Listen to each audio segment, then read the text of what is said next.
time was Nigel Farage was very anti-Islam.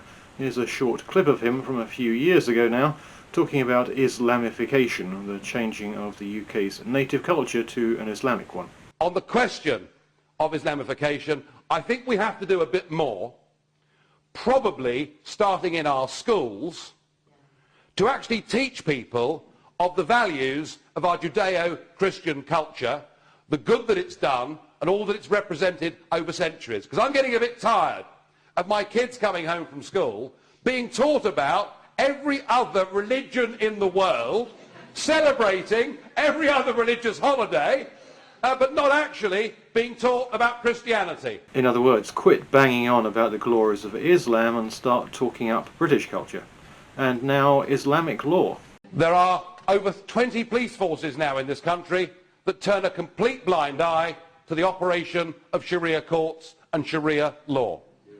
If you're not prepared as a nation from the top down to stand up for your cultures and your values, then those cultures and values will be threatened. All good stuff. And what a difference 15 years or so and a seat in Parliament makes, from tub-thumping resistance to total capitulation. But the nub of it is, we have a Muslim population in Britain growing by about 75% every 10 years, right? That's just where we are. Mm-hmm.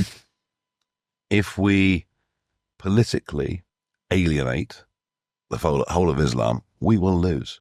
We'll lose. So how does one include We them? will lose. By 2050, goodness knows what kind of a terrible state we're going to be in. It's too late to do anything except the inevitable, accept the unerring growth of Islam, or lose, which is saying the exact same thing. I will come back to that, and that clip there is probably quite familiar to people because it's got quite a lot of traction. But you might be a little bit less familiar with this one where he's talking about the US election. Just in case you thought that this was Farage accepting the inevitable horror as a pragmatic reality. That is not the case. My reflections on the election are that there were two coalitions. One was an electoral coalition, growing Hispanic voters, growing black voters, even some imams. Well, he won the Muslim vote. He didn't win the Jewish vote, but he won the majority of Muslims. Because he believes in family values, and I mean, he may not be a perfect example himself of all of them. Trump won the Muslim vote because he's a good man. He believes in the family, he believes in wholesome things, he represents motherhood and apple pie, the core values of America, which are the core values of Islam. That's why the Muslims voted for him, because Trump is wholesome and Islam is wholesome. You can question whether or not Trump actually represents those things, but that is exactly what Farage is saying. He's not being pragmatic here. He now absolutely believes this, and I assume that is because he's had many fireside chats with his chairman and hardcore financier Zia Yousaf, and Yousaf has been whispering in his ear about the glories of Islam. I assume that's what this is down to. I can't imagine what else it would be. But I don't think the situation is quite as desperate as Farage seems to suggest. The increase by almost doubling every decade, as he says, works out like that. 6.5% in 2021, 11.5% by 31, almost 20% by 41, and then around 35% by 2050. And at that 35% level, by 2050, goodness knows what kind of a terrible state we're going to be in. Pew Research was not quite as cataclysmic as that, even in their worst case scenario.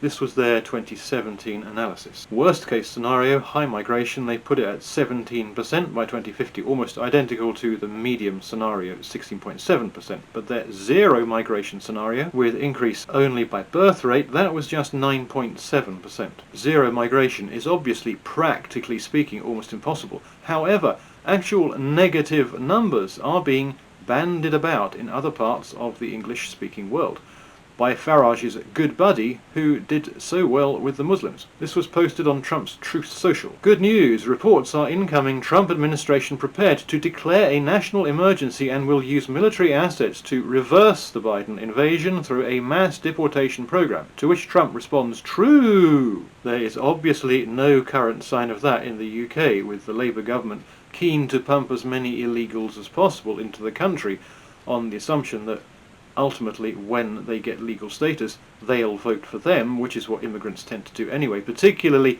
if they're grateful to the administration in question. And that's the exact same reason that the Biden administration has been so keen to keep the Mexican border open, because they assume they're importing voters, ultimately to be redistributed to the swing states, to ensure that those swing states are no longer swing states in the future and they are exclusively Democrat states, which is what Trump is so keen to avoid with this mass deportation program. That's not particularly evident currently in the UK, but in countries not entirely dissimilar to the UK, anti-immigration rhetoric is taking on a serious note, and long before 2050 things might take a turn for the better. They might not turn out to be quite as catastrophic and hopeless as Farage suggests, but him being right or wrong aside, this is him throwing in the towel quite willingly. And you have to remember, you listen to what politicians say when they don't want your vote, and you cease to listen to them when they do want your vote.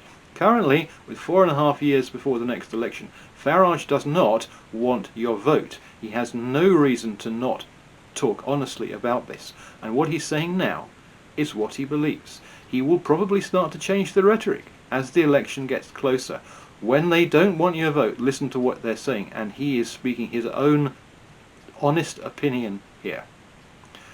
And there is absolutely no, almost zero possibility of me voting for reform in 2029 on this basis. What you do, obviously enough, is up to you. We have a Muslim population in Britain growing by about 75% every 10 years. If we politically alienate the whole of Islam, we will lose.